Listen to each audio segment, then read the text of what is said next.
All right, we're going to talk about the squeeze theorem right now. This is very similar to the squeeze theorem that you learned in Calculus 1.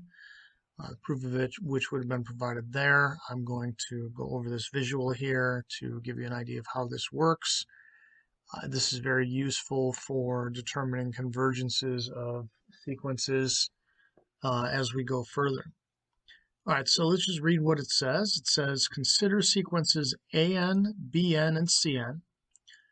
Suppose there exists an integer n, capital N, such that we have this here, an less than or equal to bn less than or equal to cn for all n greater than that chosen large n. Generally, it's large, doesn't have to be. It could be from go, whatever.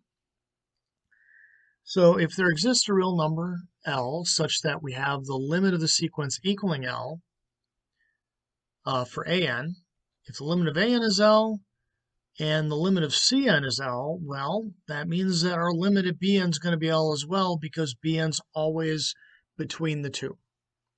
And very simple example here, we have our an's moving in this pattern until we hit whatever this point is L. We also have our CNs, which are always lower than our ANs, less than or equal to our ANs, and then we have the BNs that are right in between the two. So these, since we're always between, and each of these guys have a limit at this point L, it's going to get squeezed between them. And that's, again, the same basic squeeze theorem that you would have learned back in Calculus 1. We will see this again as we go forward.